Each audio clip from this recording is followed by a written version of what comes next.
paulit-ulit kaming ginamit ng mga nasa pwesto sa sistemang ito, wala kami magawa dahil kung hindi kami makikisama, gagawa nila ng problema ang project na na-award sa amin sa pamamagitan ng mutual termination o pagkakaroon ng right-of-way problem na parehong nagdudulot ng hindi matuloy ang implementasyon ng mga proyekto. Matapos naming manalo sa mga bidding, may mga opisyal mula sa DPWS ang lumalapit sa amin para humingi at kumuha ng bahagi niya sa halaga ng proyekto. Ang hinihingi nilang porsyento ay hindi bababa sa 10% at umaabot pa sa 25% na naging kondisyon upang hindi maipit ang implementasyon ng kontrata. Ito ay binibigay namin sa kanila ng cash. Ang bawat transaksyon ay may karampatang voucher at ledger na nagsasaad ng mga araw at kung kailan nila ito natanggap. Ilan sa kanila ay sina Terence Calatrava, former Undersecretary of Office of the Presidential Assistant of the Visayas of the Philippines, Kong Roman Romulo of Pasig City, Kong Jojo Ang of Uswag Ilonggo Party List, Congressman Patrick Michael Vargas of Quezon City, Kong Juan Carlos Arjo Aitayde of Quezon City, Nicanor Nicky Briones of Agap Party List, Congressman Marcelino Marcy Teodoro of Marikina, Congressman Florida Robes of San Jose del Monte, Bulacan, Congressman Leandro Jesus Madroño of Romblon, Congressman Benjamin Benji Agarao Jr., Congressman Florencio Gabriel Bemnoel of Anwaray Party List, Kong Leo de Ode Tariela of Occidental Mindoro, Congressman Reynan Arrogancia of Quezon Province, Kong Marvin Rillo of Quezon City, Kong Teodoro Haresco of Aklan, Kong Antonieta Yudela of Zamboanga, Sibugay, Kong Dean Asisio of Caloocan, Kong Marivic Pilar of Quezon City. 21. Mayroon ding mga kinatawa ng ilang politiko na nakikipagtakbo sa amin upang manghingi ng porsyento kapalit ng mga porsyento ng mga proyekto. Ang mga porsyentong ito ay 25% ay ipinipilit sa amin bilang karaniwang kalakaran na wala akong kakainang tanggihan. Ilan sa kanila ay sina Regional Director Eduardo Virgilio of DPWS Region 5, Director Ramon Ariola III of Unified Management UPMO, District Engineer Henry Alcantara, DPWS Bulacan First, Undersecretary Robert Bernardo, District Engineer Aristotle Ramos of DPWS Metro First, Pasig City, District Engineer Manny Bulusan of DPWS North, Manila Deo, District Engineer Edgardo C. Pingol of DPWS Bulacan Subdeo, District Engineer Michael Rosaria of DPWS Quezon Second Deo. Karamihan sa mga kawani ng DPWS na nabanggit sa itaas ay paulit-ulit na binabanggit ang delivery ng pera ay para sa kaisaldi na dapat at least 25%. Si Kong Marvin Rillo naman ay ilang beses na binabanggit ang pangalan ni Speaker Martin Romualdez bilang kanyang malapit na kaibigan. 25. Sa tuwing umiinom kami sa Wine Story, sa BGC at sa Shangri-La Mall, sinasabi pa ni Kong Rillo na lahat ng kanyang request para sa pondo ay galing pa mismo sa unprogrammed funds at insertion na inaaprubahan ni Speaker. Ang tao ni Marvin Rillo na si Bogs Magalong ang pumupunta sa amin para kunin ang pera sa aming opisina o sa Wine Story. Si Kong Jojo Ang naman, lagi ring binabanggit sa lahat ng project sa kanya ay papondo ni Speaker at ni Saldico. Mataas ang hinihingi sa project, dagdag pa niya, hindi naman lahat ng pera ay para sa kanya, kundi para kay Speaker at kay Saldico.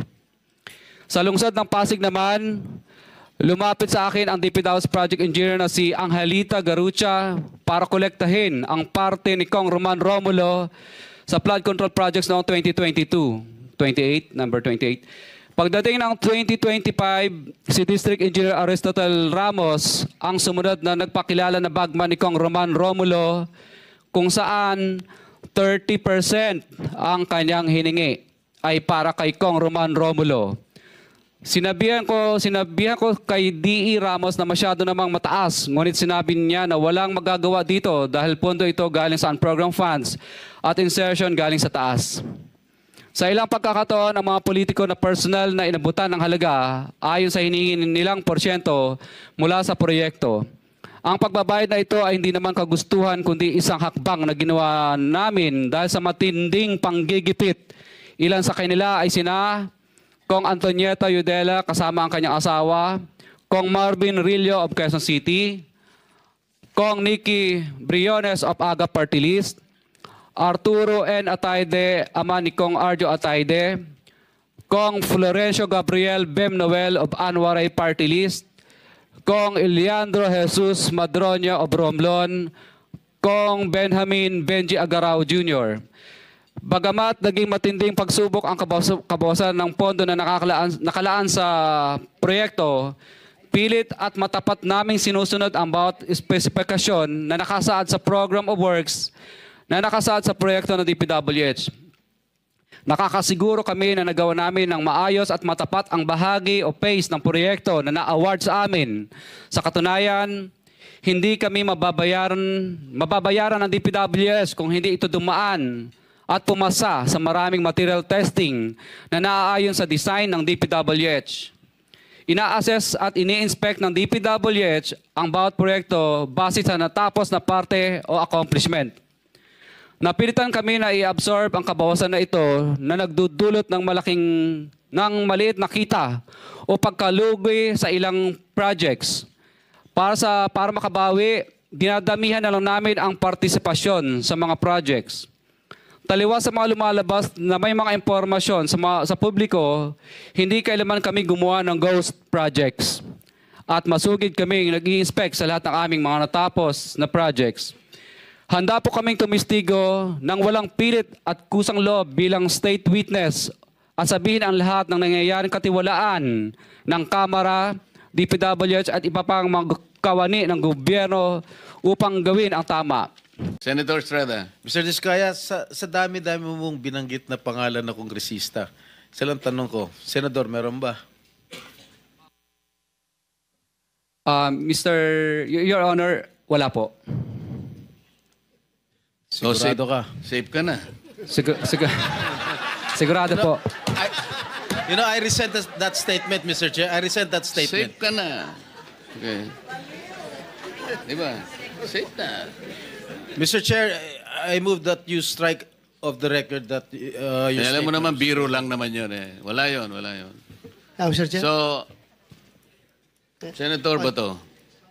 Yeah, Mr. and Mrs. Diskaya, dito sa paragraph 10 ng inyong sinumpaang salaysay, sinabi niyo dito, ngunit nung nagsimula ng makilala ang St. Gerard Construction, dumating naman ang panibagong pagsubok.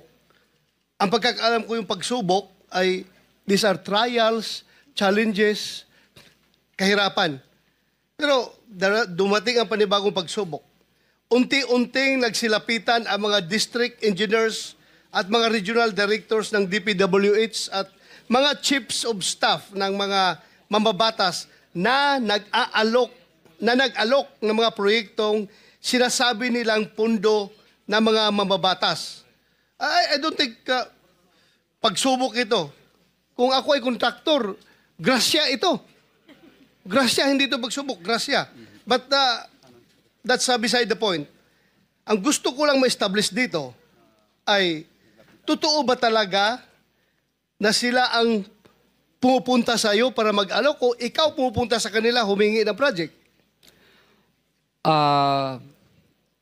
Mr. Chair, ano po, Which is which? kadalasan po pag lumalabang kami sa bidding, Oh. lagi po kaming talo, disqualified. At kadalasan po, tinatakot pa kami na mabablacklist kami dahil nakatatlong disqualification kung talo ka, magsumikap ka, magkakuha ka ng project, pupunta ka sa kanila. Bakit ang sinabi mo sa affidavit mo is sila ang pupunta sa iyo? Kadalasan po, qualified po kasi ang license namin. Kaya nilalabanan namin. So, kaya misa po, kami na po ang nilalapitan dahil kadalasan po, nilalabanan nga po namin yung mga projects nila. So, Okay, thank you. pinararating nila na Teo, andito yung regional director ng DPWH ng Region 5